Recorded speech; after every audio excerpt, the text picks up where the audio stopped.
فقط ختم نبوت سے مسلمانی سلامت ہے، وگرنہ اے مسلمانوں قیامت ہی قیامت ہے، وگرنہ اے مسلمانوں قیامت ہی قیامت ہے۔ ہمیں عشق رسالت میں سدا سرشار رہنا ہے، ابھی ختم نبوت پر بہت ہوشیار رہنا ہے، غلامان محمد کو سدا بیدار رہنا ہے، ابھی ختم نبوت پر بہت ہوشیار رہنا ہے، غلامان محمد کو سدا بیدار رہنا ہے، ابھی ختم نبوت پر بہت ہوشیار رہنا ہے۔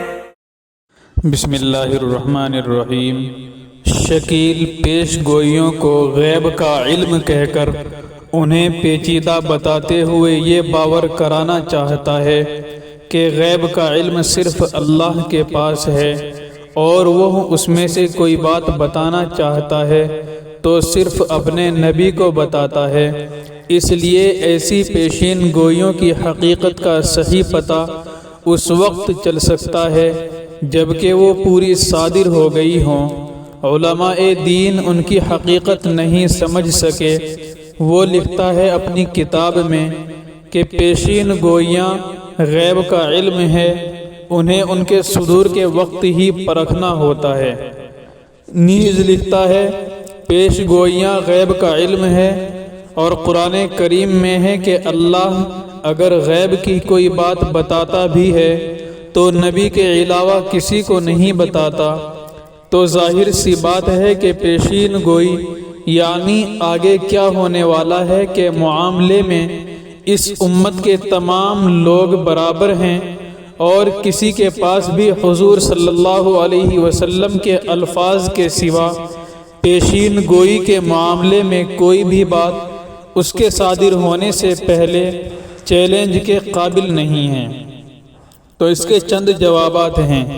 جواب نمبر 1، آئندہ زمانے میں پیش آنے والے واقعات کا تعلق بے شک علم غیب سے ہے، لیکن شکیل اس کا حوالہ دے کر اسے پیچیدہ بتاتے ہوئے اپنی مہدویت و مسیحیت کو ثابت نہیں کر سکتا، کیونکہ بسا اوقات اللہ تعالی مصلحت کے پیش نظر بعض غیوب پر اپنے نبی کو اور نبی اپنی امت کو مطلع فرما دیا کرتے ہیں۔ کیونکہ حضرت مہدی اور حضرت عیسیٰ علیہ السلام کے بارے میں خواہش پرست لوگوں کے فتنے کا اندیشہ تھا، اس لیے اللہ تعالیٰ نے ان دونوں حضرات کے بارے میں اپنے نبی کو پوری تفصیلات سے باخبر کر دیا ہے، اور نبی نے اپنی امت کو مکمل تفصیلات سے آگاہ فرما دیا ہے، اس لیے یہ مسئلہ پیچیدہ نہیں رہ گیا ہے۔ شکیل خود لکھتا ہے ایک اہم بات یہ بھی ہے کہ حضور اکرم صلی اللہ علیہ وسلم نے مہدی علیہ السلام یا عیسیٰ علیہ السلام کے نام سے جو پیشین گوئیاں کی ہیں وہ ان پیشین گوئیوں سے بہت ہی زیادہ واضح اور روشن ہیں جو کہ دوسرے نبیوں کے ذریعے خود نبی اکرم صلی اللہ علیہ وسلم کے بارے میں کی گئی تھی۔ شکیل کی اس تحریر سے معلوم ہوا کہ حضرت مہدی و عیسیٰ علیہ السلام کے متعلق دی گئی خبریں و علامتیں اتنی واضح اور روشن ہیں کہ خود حضور اکرم صلی اللہ علیہ وسلم کے متعلق بھی تورات و انجیل میں اتنی واضح نہیں تھیں، اور اوپر آپ کو معلوم ہو چکا ہے کہ یہود و نصارہ حضور صلی اللہ علیہ وسلم کو ایسا پہچانتے تھے جیسے اپنے بیٹوں کو پہچانتے تھے، لہذا مسئلہ صاف ہے کہ آئندہ کی خبر کو غیب کا علم کہہ کر پیچیدہ ہونے کا شوشہ چھوڑنا اس کی اپنی تحریر کی روح سے بھی بالکل باطل ہے۔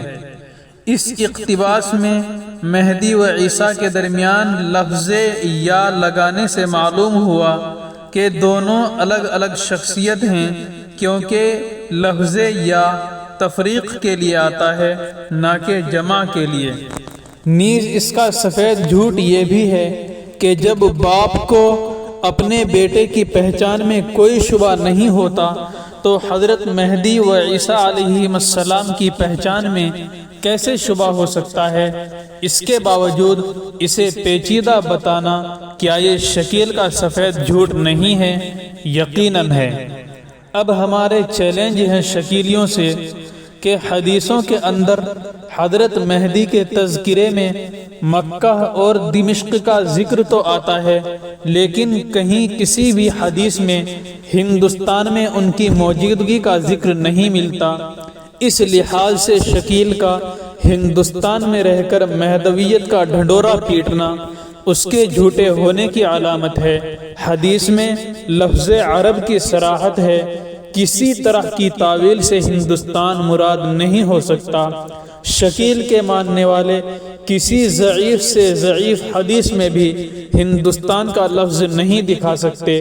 اگر کسی میں ہمت ہے تو وہ میدان میں آئے، اور اگر نہیں اور یقیناً نہیں تو اسے خدا کے عذاب سے ڈرنا چاہیے۔ چیلنج نمبر 2، شکیل صحیح اور حسن درجے کی نہ صحیح ضعیف حدیث ہی پیش کر دے جس میں شکیل بن حنیف کے مہدی ہونے کی صراحت ہو۔